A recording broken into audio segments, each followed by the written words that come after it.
Hola amigos, ¿cómo están? Pues ya en esta segunda entrega de Lobo Estepario de Hermann Hesse, pues ya vimos en el prólogo y en las primeras páginas de esta narrativa, de esta obra literaria, que va y nos va a poner a reflexionar, así que es una lectura para valientes, ya que nos va a enfrentar contra nuestro propio espejo, contra estos temores que a veces le tenemos a la sombra que puede habitar en nosotros, esta sombra que muchas veces no aceptamos. Esta idea de qué tan comunicado puede estar lo material con lo que no es material, esta idea entre el espíritu y el alma, el cuerpo y la psique, o el cuerpo y el alma, que ya tanto se había hablado y que este autor lo retoma por esta influencia que tenía de Oriente. Pues hay muchísimas cosas que reflexionar, ¿no? Aceptar que todos tenemos luz y sombra y siempre tenerlo presente, y este libro definitivamente nos llevará de la mano a este descubrimiento, siempre y cuando pues estemos abiertos de mente y alma para descubrirlo. Así que comenzamos con esta segunda entrega. Ahora esto ya ha pasado. Este cáliz ha sido apurado y ya no me lo volverían a llenar. ¿Uno se debe arrepentir? No. No había que retractarse de lo pasado. Era de lamentar lo de ahora, lo actual, todas estas horas y días que yo iba perdiendo, que yo en mi aislamiento iba padeciendo, que ya no traía ni dones seductores ni conmociones importantes. No obstante, gracias a Dios, no dejaba también de haber excepciones. En raras ocasiones había igualmente horas que traían trascendentales repercusiones y dones divinos. Horas destructoras, que a mí, desconcertado, volvían a trasladarme junto al palpitante corazón del mundo. Melancólico y no obstante, entusiasmado en lo más íntimo, intenté recordar el último acontecimiento de esta clase. Había ocurrido durante un concierto. Interpretaban una vieja y extraordinaria música. Entonces, entre dos compases de un pasaje pianísimo, tocado por oboes, de repente se me abrió otra vez la puerta del más allá. Había atravesado los cielos y vi a Dios realizando su tarea. Padecí dolores bienaventurados, y ya no había de oponer resistencia ni de atemorizarme a nada en el mundo. Había de afirmarlo todo y de entregar a todo mi corazón. No se prolongó bastante tiempo, quizás 15 minutos. Regresó en sueños aquella noche, y desde entonces, a través de los días de melancolía, seguía dichosa una y otra vez de esa manera cautelosa. La miraba a veces atravesar claramente por mi vida durante unos minutos como una huella de oro divina, cubierta casi siempre por barro y polvo. Pero resplandecía después con chispas de oro, parecía que no se perdería ya nunca, no obstante, se perdía rápidamente otra vez en los inmensos abismos. Cierta noche, cuando estaba despierto recostado en la cama, comencé espontáneamente a reclamar versos, versos muy exquisitos, muy singulares para que yo hubiera podido pensar en escribirlos, versos que al día siguiente ya no recordaba, y que no obstante se encontraban guardados en mí como la nuez sana y bella en una cáscara arrugada. De nuevo se presentó la visión como lectura de un poeta, con la meditación de un pensamiento de Descartes o de Pascal. Incluso, un día cuando estaba con mi amada, se presentó nuevamente para guiarme más adentro en el cielo. ¡Ah! No es fácil hallar ese rastro de Dios en medio de esta vida, en medio de esta centuria tan conformista, tan burguesa, tan carente de espiritualidad, a la vista de de estas arquitecturas, de estos negocios, de esta política, de estos hombres. ¿Cómo no había yo de ser un lobo estepario y un hombre ermitaño en medio de un mundo cuyos fines y deleites no estoy de acuerdo ni me atraen? No puedo estar tranquilo bastante tiempo ni en un teatro ni en un cine. Difícilmente puedo leer un periódico, y rara ocasión un libro moderno.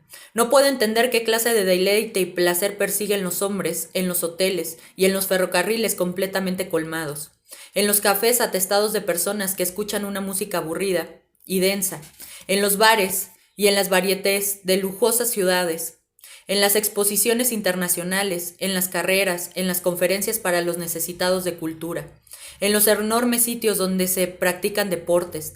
Tampoco puedo comprender ni compartir todos esos deleites, que a mí me serían desde luego asequibles, y por lo que miles de seres humanos se esfuerzan y excitan. Inversamente me sucede a mí en las extrañas horas de deleite, lo que para mí es deleite, circunstancia, elevación y arrobo, de eso no está enterado, ni lo ama, ni lo busca el mundo más que casualmente en las novelas, en la vida, lo considera una locura. Y si el mundo tiene razón, si esta música de los cafés, estas distracciones en masa, estos seres americanos felices con tan poco tienen razón, entonces soy yo quien no la tiene, entonces es verdad que estoy demente, entonces soy en efecto el lobo estepario que en muchas ocasiones me han llamado, la bestia extraviada en un mundo que le es raro e inexplicable, que ya no haya ni su hogar, ni su ámbito, ni su comida. Con estos elementos comunes continué caminando por la calle húmeda, cruzando uno de los apacibles y arcaicos barrios de la ciudad. Repentinamente vi en la oscuridad, al otro lado de la calle, enfrente de mí, un arcaico muro de piedras grisáceas, que me agradaba observar. En ese lugar me encontraba siempre, tan arcaico y tan indiferente, entre una iglesia pequeña y un antiguo hospital. De día me agradaba ver frecuentemente toda su escaparada superficie. Había pocas superficies tan indiferentes, tan tranquilas en la ciudad, donde por otra parte, en cada medio metro cuadrado le gritaban a uno a la cara por su anuncio a una tienda, un abogado, un inventor, un médico, un barbero o un callista. Igualmente ahora vi de nuevo a ese arcaico muro disfrutado, de tranquila paz. No obstante, algo había cambiado en él. Vi una diminuta y hermosa puerta en medio del muro, con un arco medieval, y me perturbé, dado que no sabía en realidad si esta puerta había estado siempre en ese lugar o la habían colocado últimamente. Vieja parecía, sin duda, antiquísima, quizás la pequeña entrada cerrada con su puerta lobrega de madera había servido de paso hace muchos siglos a un aletargado patio monacal, y aún hoy servía para lo mismo, aun cuando el monasterio ya no existiera, y quizás había visto yo 100 veces la puerta, solamente que no me había percatado de esta. Tal vez estaba recién pintada y por ese motivo me llamaba la atención. Independientemente de cuál sea la razón, durante varios segundos estuve observando cuidadosamente hacia aquella acera, sin cruzar. La calle por el centro tenía el pavimento muy blando y mojado. Permanecí en la otra acera, observando sencillamente hacia aquel lado, el de la noche, y me pareció que alrededor de la puerta había una guirnalda o alguna cosa de colores. Luego de esforzarme para ver con mayor exactitud, noté que sobre el hueco de la puerta había un escudo resplandeciente, en el que me parecía que había algo escrito. Traté de fijar mi mirada en aquel escrito, y finalmente crucé la calle, pese al barro. Vi encima de la puerta un grisáceo y viejo muro, un espacio levemente iluminado, por el que corrían y desaparecían velozmente las letras movibles de colores, que volvían a aparecer y a ocultarse. Igualmente han violado, pensé, este viejo muro para colocar un aviso luminoso. Mientras tanto, descifré algunas de las palabras fugitivas. No podía leerlas con facilidad, y debía adivinarlas en parte. Las letras aparecían con lapsos distintos, descoloridas e imprecisas, y se esfumaban rápidamente. El hombre que deseaba hacer su negocio con esto no era un experto, era un lobo estepario, un pobre diablo. ¿Por qué ponía en juego sus letras aquí, encima de este muro, en la callejuela más lobrega, de la antigua ciudad a esta hora, cuando nadie transita por este lugar, y que debe de ser tan discretas y tan ligeras las letras, tan caprichosas y tan inteligibles? Sin embargo, ya lo conseguí, logré entender varias palabras, una tras otra, que decían: teatro mágico, entrada no para cualquiera, no para cualquiera. Hice el intento de abrir la puerta. El vestuoso y pesado pestillo no cedía a ningún forcejeo. El juego de las letras había concluido. Se interrumpió repentina y funestamente, como consciente de su ineficacia. Me replegué en los metros, me metí en el barro hasta los tobillos. Ya no aparecían más letras. El juego se había extinguido. Estuve varios minutos de pie sobre el fango, aguardando infructuosamente. Después, cuando desistí de mi pretensión y me encontraba de nuevo sobre la acera, cayeron frente de varias letras luminosas de colores encima del espejo del pavimento. Leí: únicamente para locos. Tenía empapados los pies y me estaba congelando. Sin embargo, continué varios minutos al acecho. Nada más. Durante el tiempo que estuve en ese lugar de pie, meditando con los bonitos fuegos fatuos de las sutiles y coloreadas letras, había baliteado encima del húmedo muro y arriba del negro y reluciente pavimento. Otra vez se me ocurrió repentinamente un fragmento de mi anterior reflexión. La alegoría de la huella de oro reluciente, que aparenta tan pronto y que no se puede encontrarse. Me congelaba y continué caminando, fantaseando con aquella huella, suspirando por la puerta de un teatro mágico, únicamente para locos. Mientras tanto había llegado al barrio del mercado, donde había bastantes diversiones nocturnas. Cada 2 metros hallaba un anuncio, sin embargo me llamó la atención este letrero. Orquesta femenina, varietés, cine, dancing. No obstante, todo esto no significaba nada para mí. Era para cualquiera, para normales, como efectivamente lo venía a entrar en numerosos grupos por esas puertas. Pese a todo, mi desconsuelo estaba un poco aclarado. ¿Cómo que me había tocado un saludo del otro mundo? Un par de letras de colores había bailado y jugueteado encima de mi alma, y había rozado acordes íntimos. Un fulgor de la huella de oro se había hecho otra vez visible. Busqué la pequeña y antigua taberna, en la que nada había cambiado desde mi primera estancia en esta ciudad hace unos 25 años. También la taberna era todavía la de antes, y algunos de los parroquianos de hoy estuvieron ya entonces sentados aquí, en el mismo sitio, frente a los mismos vasos. Entré en el sencillo cafetucho. Aquí podía uno guarecerse. En verdad que era solamente un refugio como, por ejemplo, el de la escalera junto a la Araucaria. Un templo, perdón, un refugio como, por ejemplo, el de la escalera junto a la Araucaria. Aquí tampoco hallaba yo mi hogar ni comunidad. Solo encontraba un sitio de observación ante un escenario en el cual personas no conocidas actuaban extrañadas comedias. Sin embargo, al menos en ese sitio tranquilo tenía algo de valor. No había mucha gente, ni alboroto, ni música, únicamente un par de parroquianos pacíficos frente a mesas de madera, sin tapete, ni mármoles, ni porcelana, ni peluche, ni latón dorado. Frente a cada uno de estos había un vaso grande de un buen vino fuerte.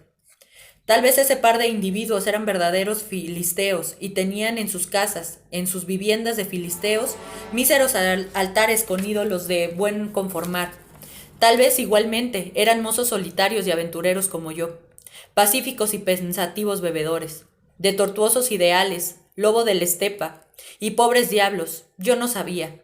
De cada uno de ellos tiraba hacia aquí una melancolía, una decepción, una necesidad de comprensión.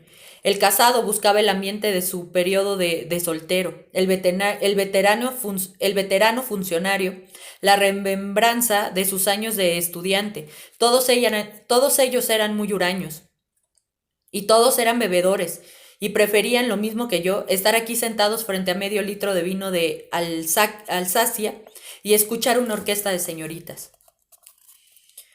Aquí atraqué. Aquí se podía aguantar 1 hora, acaso 2. Apenas habían transcurrido unos segundos de que me había tomado el trago del Alsacia, cuando me percaté de que hoy no había comido nada fuera del desayuno.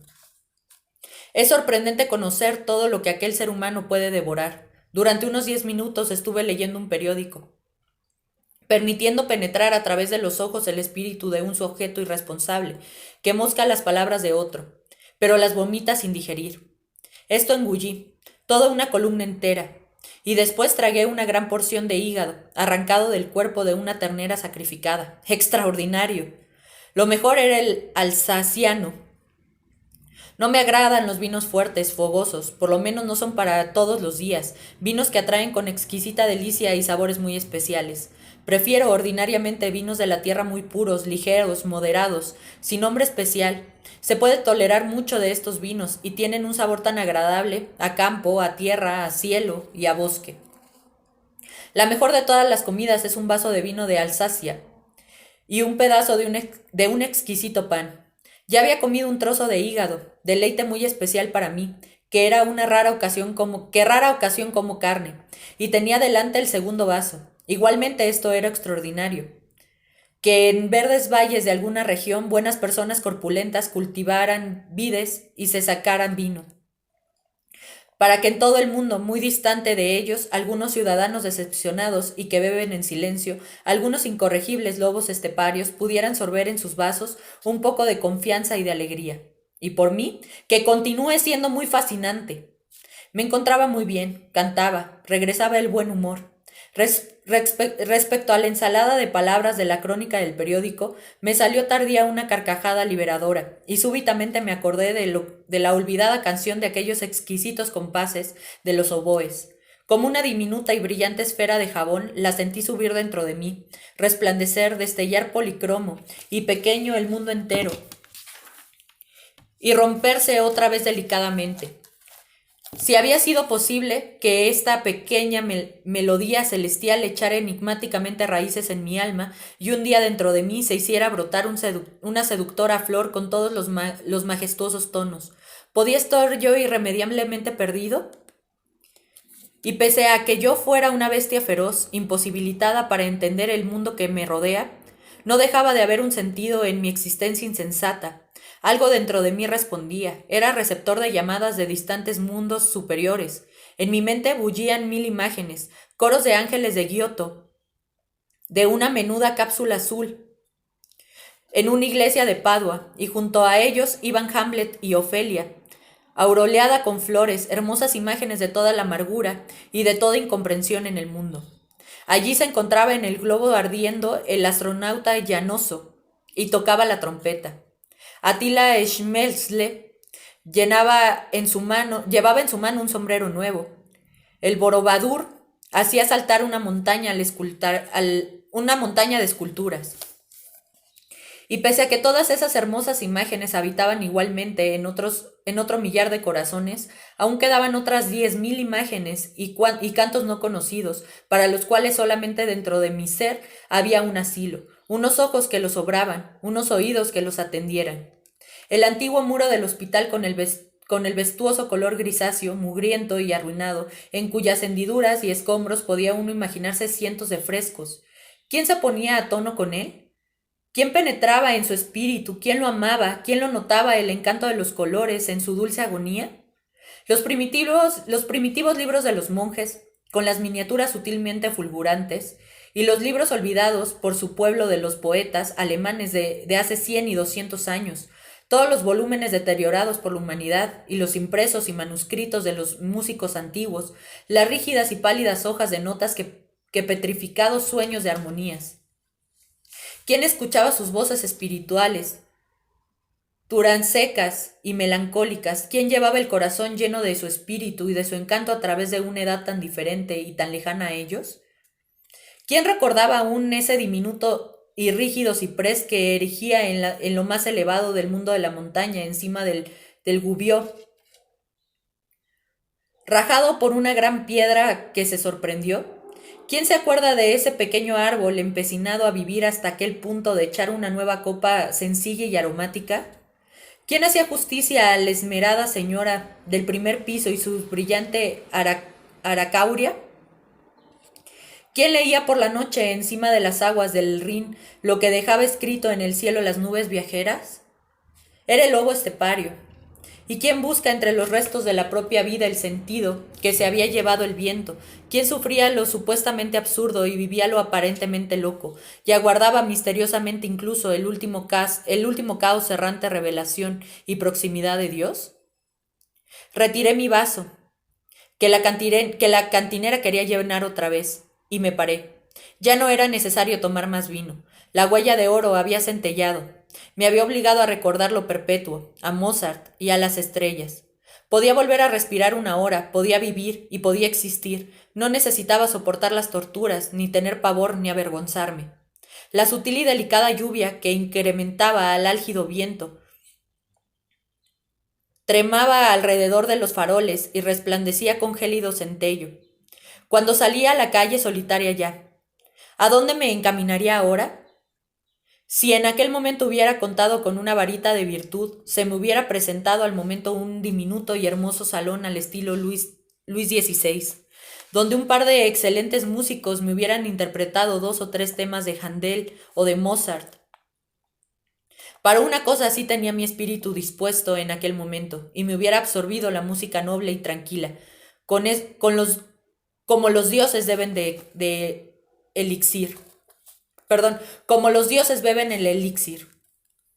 Oh, si en este momento yo estuviera contando con un amigo en un desván cualquiera, realizando cualquier cosa a la luz de la vela y con un violín colocado en cualquier lugar. ¿Cómo me hubiera deslizado hasta ese silencioso refugio nocturnal? Hubiera subido silenciosamente por las revueltas de las escaleras y lo hubiera sorprendido, realizando en su compañía con el diálogo y la música de horas celestiales aquella noche. Desde hace bastantes años había gustado esta felicidad, pero también esto se me había alejado con el tiempo y estaba privado de ello. Años marchitos se habían interpuesto entre aquello y esto. Muy despacio comencé a recorrer el camino que me llevaría a mi casa. Levanté el cuello del sobretodo y apoyé el bastón en el piso húmedo. Pese a que quisiera transitar el camino lentamente, pronto me encontraría sentado de nuevo en mi desván, en mi pequeña ficción de hogar, que no era de mi agrado, pero del cual no podía prescindir, dado que para mí había pasado ya el tiempo en que pudiera vagar al aire libre durante una madrugada lluviosa de invierno. Era, en el nombre de Dios, yo no quería arruinar mi buen humor de la noche. Ni con la lluvia, ni con la gota, ni con la aracauria, y pese a que no podía contar con una orquesta de cámaras, y si bien no pudiera hallarse un amigo solitario con un violín, aquella encantadora melodía seguía, no obstante, sonando en mi interior, y yo mismo podía traérmela con gran claridad, interpretándola por lo debajo en las cadenciosas interpretaciones e inspiraciones. No, también se las podía uno arreglar sin música de salón y sin el amigo, y era extravagante consumirse en estériles pretensiones sociables. Soledad era independencia, yo me la había deseado, y la había logrado luego de varios años. Era álgida, es verdad, sin embargo, también era pacífica, extraordinariamente tranquila y grande, como el apacible espacio frío en donde se mueven las estrellas. De un salón de baile frente al que pasé salió una brusca música de jazz, bronca y ardiente como el alito de carne cruda. Me quedé parado durante unos segundos. Siempre tuvo esa clase de música. Pese a que le detestaba tanto, una misteriosa fascinación para mí. El jazz me causaba repugnancia, sin embargo, era de 10 veces preferible a toda la música académica actual. Llegaba con su brusca y jovial ferocidad, también profundamente hasta el mundo de mis instintos, y respiraba un inocente erotismo. Durante varios minutos estuve olfateando, inhalando, esta música aguda y sangrienta. Observé, con codicia y maldad, la atmósfera de estas salas. Una mitad de esta música, la lírica, era pegajosa, extremadamente azucarada, y rezumbaba sentimentalismo. La otra mitad era bronca, extravagante y vigorosa, y no obstante, ambas mitades marchaban juntas inocente y tranquilamente, y conformaban un todo. Era música decadente. En la Roma de los últimos emperadores tuvo que haber música semejante, lógicamente que equiparada con Bach o con Mozart, y con música auténtica era una inmundicia. Sin embargo, esto era todo nuestro arte, todo nuestro pensamiento, toda nuestra supuesta cultura, si la equiparamos con cultura genuina. Y esta música tenía la ventaja de una gran franqueza, de un negrísimo incuestionable, indiscutible, y de un humor jovial e infantil. Tenía algo de los negros y algo del americano, que a nosotros los europeos, dentro de todo nuestro poder, se nos antojaba tan puerilmente nuevo. ¿Llegaría también Europa a ser así? ¿Se encontraba ya en camino de ello? Éramos nosotros, los viejos conocedores del mundo antiguo, de la antigua música auténtica, de la antiquísima poesía genuina. Éramos solamente una escasa y terca minoría de los complejos perturbados, que mañana seríamos olvidados y puestos en ridículo. Lo que nosotros llamábamos cultura, espíritu, alma, lo que teníamos por hermoso y por divino. Era todo un fantasma nomás, muerto hace varios años y tenido por genuino y vivo aún solo un par de locos como nosotros. ¿Acaso no habría sido un genuino nunca, ni habría estado vivo jamás? ¿Habría podido ser un mito y únicamente un mito esos locos? En el añoso barrio de la ciudad me refugié, desvanecida y ficticia. Allí se encontraba la diminuta iglesia, cubierta en un tono gris. Repentinamente se presentó otra vez el acontecimiento de la tarde, con la misteriosa puerta del arco gótico, con la enigmática placa encima, con las letras brillantes bailando picarescamente. ¿Qué decían sus inscripciones? Entrada no para cualquiera, y solo para locos. Revisé con la vista el primitivo muro de la otra acera, anhelando interiormente que el encanto volviera a comenzar y la inscripción me invitara otra vez a mí, demente, y de la pequeña puerta me permitiría pasar. Allí tal vez estuviera lo que yo deseaba, allí quizá tocaría mi música. Apacible me observaba el obrego, Apacible me observaba el obrego, muro de piedra, cubierto por una bruma muy densa, impenetrable, profundamente sigilosa en su sueño. En ningún lugar había una puerta, en ningún lugar un arco gótico, solamente es que esta palabra no la conocía, lobrego muro, silencioso, impenetrable. Sonriente proseguí mi camino, saludé cortésmente con la cabeza al tapial. Buenas noches, Tapia. Yo no te despierto. El tiempo vendría en que te derrumbarán, te atestarán de ambiciosos carteles comerciales, pero mientras tanto todavía te encuentras en este lugar, todavía eres hermosa y callada y me cautivas. Un individuo que súbitamente se apareció en la lobrega esquina y se paró frente a mí, me asustó. Era un sujeto solitario que tarde se retiraba en su hogar. Con paso agotado, vestía camisa azul y se cubría la cabeza con una gorra. Encima de los hombros cargaba un palo como un letrero y delante del vientre, asido por un cinto, cargaba un palo con un...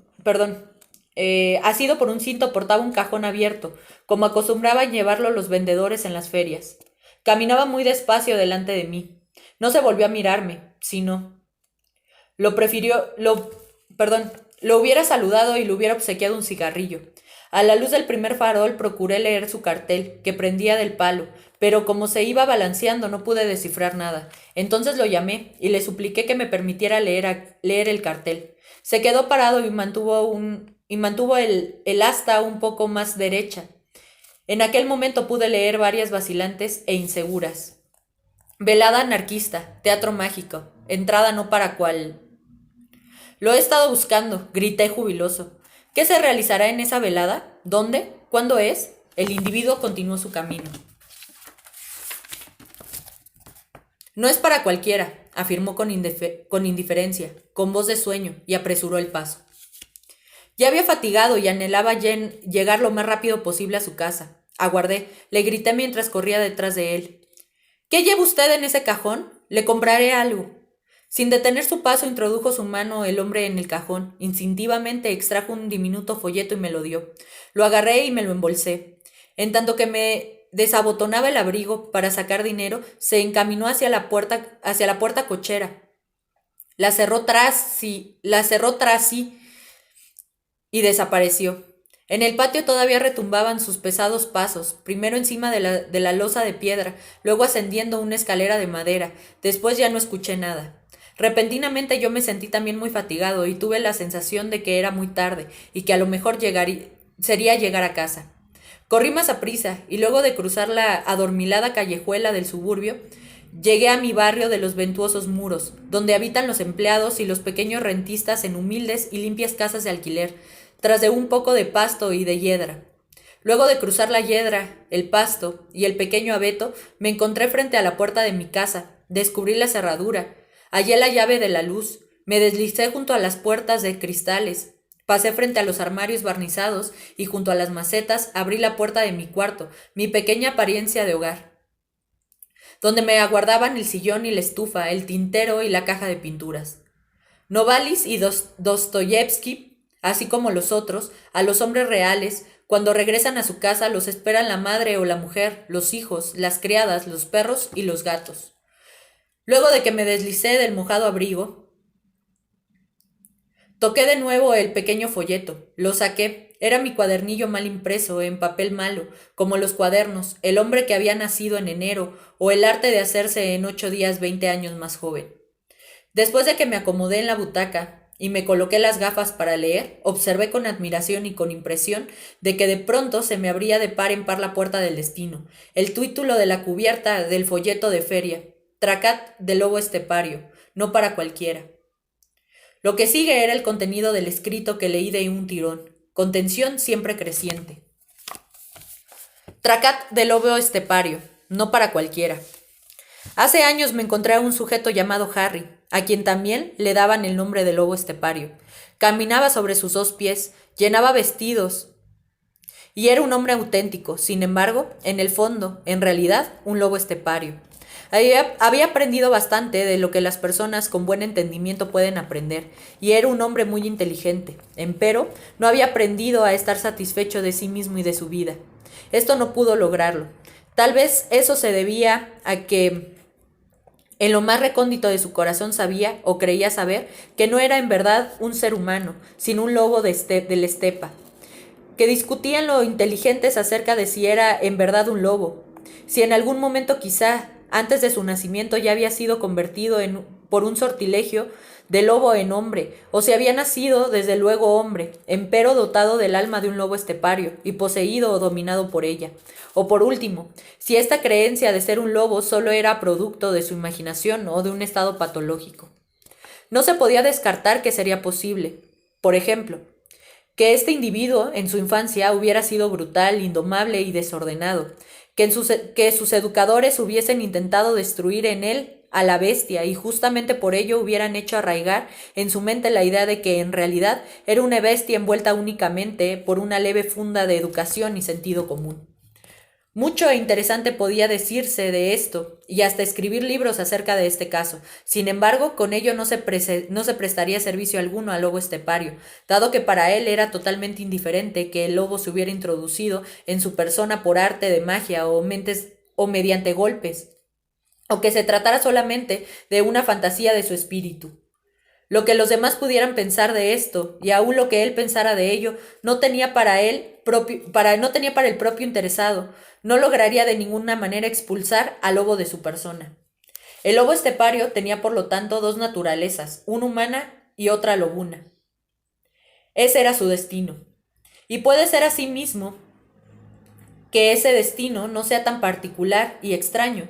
Se tiene el conocimiento de que ha habido bastantes hombres que dentro de su ser tenían un poco de perro, de zorro, de pez o de serpiente, sin que eso hubiera tenido mayores inconvenientes en la vida. En estos individuos habitaba el hombre y el zorro, o el hombre y el pez, el uno junto al otro, y ninguno de los dos dañaba a su compañero, al contrario, se apoyaban recíprocamente, y en bastantes sujetos que habían hecho buena carrera y son envidiados. Fue más el zorro o el mono que el hombre el que hizo su fortuna. De esto está enterado todo el mundo. En Harry era otra cosa. En él no corrían en paralelo el hombre y el lobo, y mucho menos se daban un apoyo recíproco, sino que se odiaban tenaz y mortalmente. Cada uno vivía únicamente para el martirio del otro, y cuando 2 son enemigos mortales y se encuentran en la misma sangre y son parte de la misma alma, entonces resulta una vida insoportable. Sin embargo, cada uno tiene su destino, y es fácil no es ninguno. Y fácil no es ninguno.